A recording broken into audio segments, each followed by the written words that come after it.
Albert Einstein दुनिया के सबसे फेमस साइंटिस्ट में से एक थे। इनके नाम से लगभग हर बच्चा वाकिफ़ है, और हो भी क्यों ना, हर बच्चे को इनकी फेमस इक्वेशन E=mc² याद होगी। वो इतने फेमस थे कि मरने के बाद उनके दिमाग को निकालकर रिसर्च की गई थी।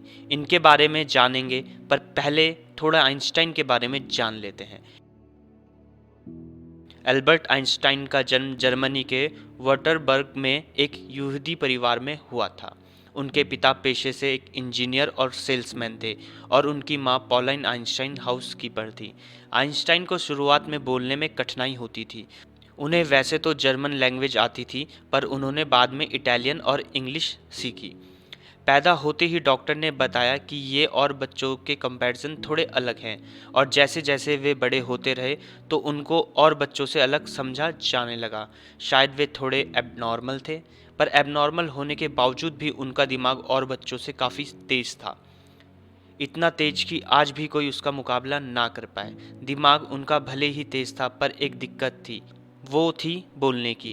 अमूमन बच्चे 1 से 2 साल में बोलना सीख जाते हैं, पर आइंस्टाइन को बोलने में दिक्कत होती थी। उन्होंने लगभग 4 साल की उम्र में बोलना सीखा। वो भी वे साफ साफ नहीं बोल पाते थे, जिसकी वजह से उनके माता पिता काफ़ी परेशान थे।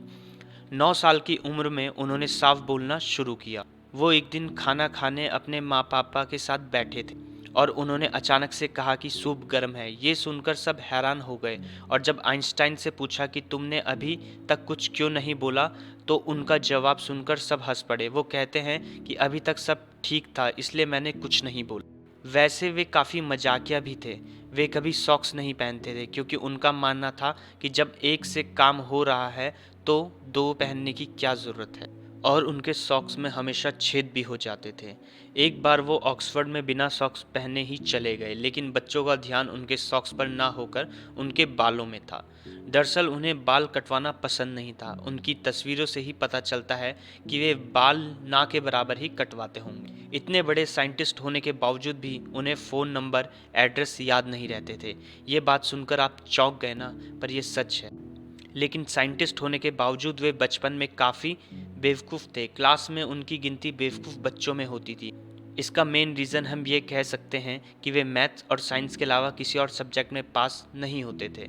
बचपन से ही उन्हें पढ़ाई में कोई दिलचस्पी नहीं थी, पर उसके बावजूद भी उन्होंने साइंस की थीसिस दी, जिसके बिना साइंस आज भी कमज़ोर है। फिर चाहे वो फेमस इक्वेशन E=mc² हो, या फिर रिलेटिविटी ऑफ साइंस। इसलिए उनका दिमाग चर्चा का विषय बना हुआ है। तो चलते हैं कहानी की उस तरफ जहाँ से शुरुआत हुई थी, मतलब दिमाग से। 18 अप्रैल 1955 को महान साइंटिस्ट आइंस्टाइन की मौत हो गई। थॉमस सॉल्ट हार्वे नाम के पैथोलॉजिस्ट ने ऑटोप्सी के समय आइंस्टाइन का दिमाग चुरा लिया था, क्योंकि वे आइंस्टाइन के दिमाग में रिसर्च करना चाहते थे। आखिर उन्होंने इतनी सारी खोज कैसे की? दिमाग चुराने की वजह से उन्हें हॉस्पिटल से निकाल दिया गया, पर थॉमस ने जिद ठान ली कि वे रिसर्च करके रहेंगे। पर परमिशन ना मिलने की वजह से वे रिसर्च नहीं कर पाए। लेकिन 1975 में आइंस्टाइन के बेटे हैंस आइंस्टाइन की परमिशन के बाद थॉमस ने रिसर्च शुरू। पहले थॉमस ने आइंस्टाइन के दिमाग का वेट नापा, जिसका वेट 1230 ग्राम था, जो और इंसान के कंपैरिजन में छोटा था। बता दें कि इंसान का दिमाग का वेट लगभग 1400 ग्राम होता है। थॉमस के दिमाग के 240 अलग अलग टुकड़े दूसरे साइंटिस्ट को दिए गए। उन्होंने ये पता लगाया कि आइंस्टाइन के दिमाग में और लोगों की कंपैरिजन ज़्यादा सेल्स थे। सेरिब्रल कॉर्टेक्स भी और लोगों की कंपैरिजन में अलग था। आइंस्टाइन हमेशा कहते थे कि मेरे अंदर कोई खास चीज़ तो नहीं, लेकिन मैं एक ऐसा इंसान हूँ जिसके अंदर जानने की इच्छा बहुत है। आपको ये सुनकर कैसा लगा कि आइंस्टाइन के दिमाग की रिसर्च हुई थी? ऐसे ही इंटरेस्टिंग स्टोरीज़ के लिए जय भारत टॉक्स को देखते रहें। मिलते हैं नेक्स्ट वीडियो में, तब तक धन्यवाद।